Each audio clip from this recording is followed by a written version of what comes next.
Record. All right, welcome back to Legally Raven here. It's been a few days. We've been trying our hand at some furniture refinishing, and it's been keeping us very busy. So now we're going to talk about finish reading about the Diogardi plea. All right, so it says the answer highlights the fact that the several pleading standard, at least under the generous Connolly standard of notice pleading, no longer did much work screening frivolous cases, i.e., giving the court a tool to dismiss them. Instead, other procedural devices under the rules, such as summary judgment, as we will see in Chapter 29, judgment as a matter of law, have been assigned that role. But it would be a mistake to conclude Diogordi's original complaint, which led them to submit to an amended complaint and gave them notice of the defendant in other cases. Rule 12b6 motion succeeds in weeding out a few claims, even if it does not knock out the whole lawsuit. And its interim effect may do well to make plaintiffs plead more fully and specifically than the minimum that the rules require. May Diogordi pleading consistently. One way to read Diogordi's complaint is that he alleges both the customs collector lost or destroyed the tonic and he auctioned off, but it has been one or the other, doesn't it? If the collector lost or destroyed the tonic, how could he have auctioned it off? At common law, such arguably inconsistent pleading was disallowed, subjecting the plaintiff's declaration to demurrer. Does inconsistent pleading also require dismissal for failure to state a claim under the federal rules? No. As long as a claim would entitle the plaintiff to relief under the applicable law, it should not be dismissed. Here, either claim could entitle Diogordi to relief. The real objection here is that both cannot be true. So one is false. We have seen in Rule 12b6, motion is not to dispute the facts, but how can we assume that two mutually contradictory allegations are true?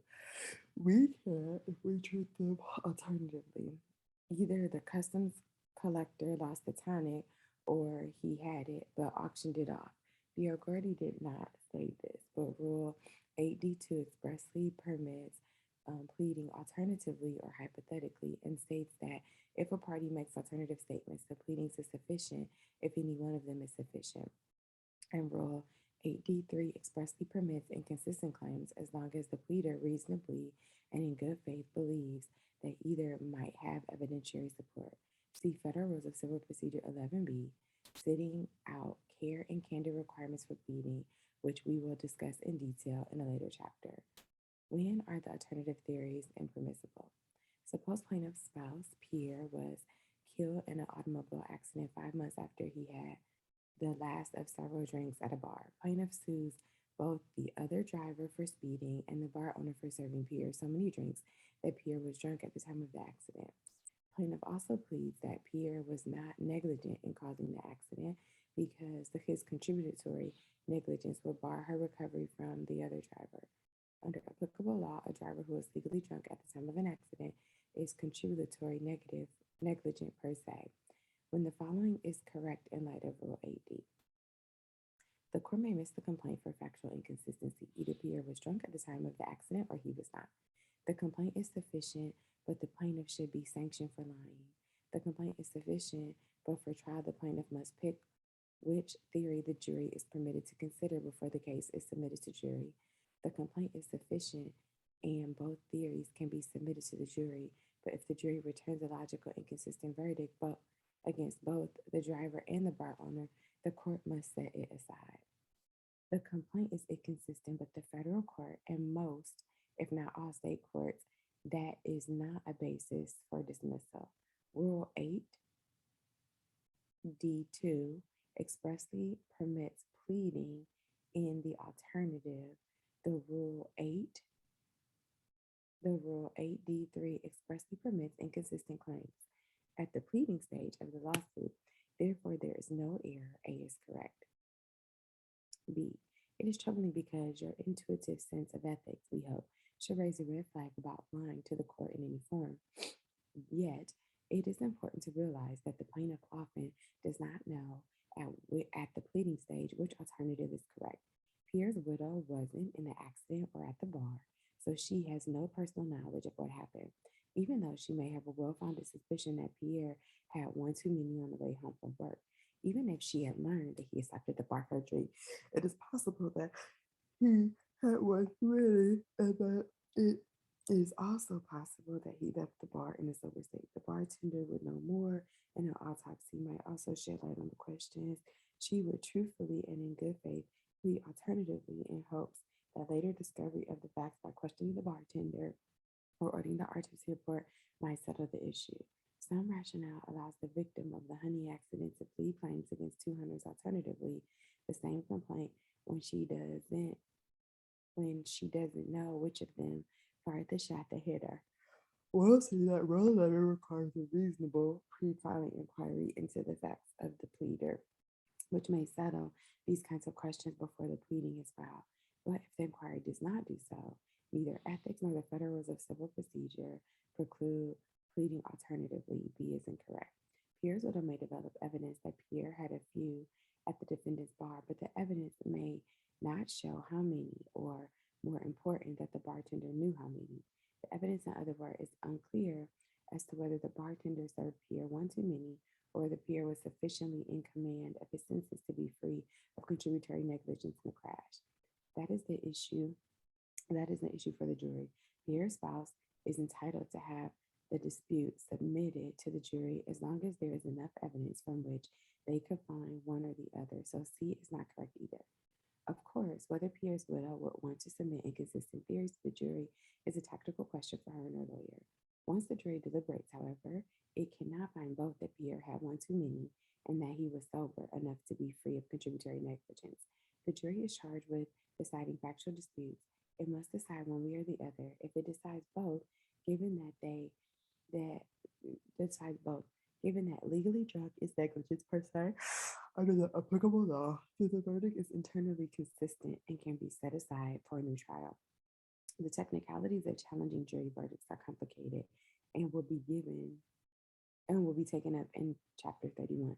The point here is that by this late stage of the lawsuit, we no longer tolerate keeping multiple balls in the air.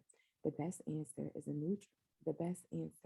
and a new trial should probably be ordered to allow a jury to decide. In short, pleading an alternative is expressly permitted by the rules and often practically necessary at the front of a lawsuit before the plaintiff has had the chance to take discovery. On the other hand, alleging an alternative lawsuit that you know is false is never permitted.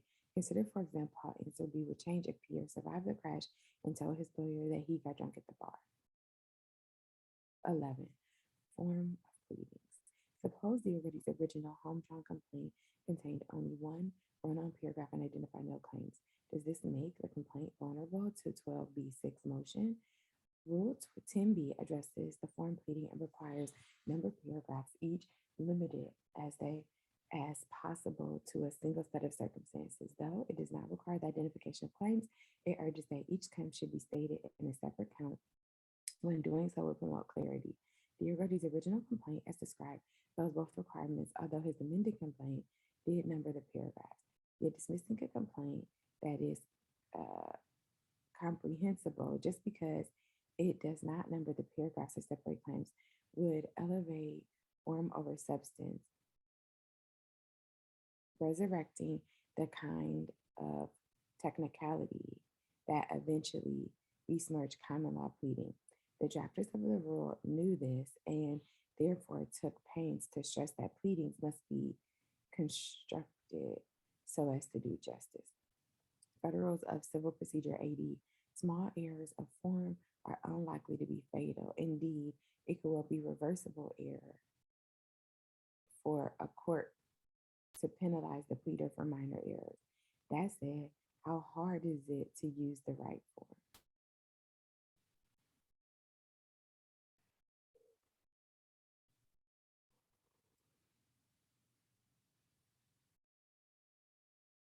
Okay. Reading Doe v. Smith, The already is instructive but eccentric, pro se, and outdated. The following complaint and decision provides a more modern example of notice pleading and forgiving application of the Connolly standard. A federal statute provides that any person whose wire, oral, or electronic communication is intercepted, disclosed, or intentionally used in violation of this chapter may, in a civil action, recover from the person or entity other than the United States which engage in a violation. Such relief may be appropriate. 18 USC Section 250-20A. What is the applicable law by which the court measures whether Doe federal claim would entitle her to relief? Doe alleges neither inception nor Smith Smith's conduct was in interstate commerce, which are the predicates for the federal claim. How then are these claims of her federal claim satisfied?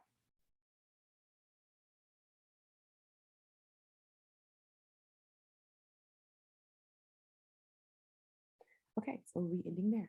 Thank you for tuning in for today's episode of Legally Now Read, Legally Raven here.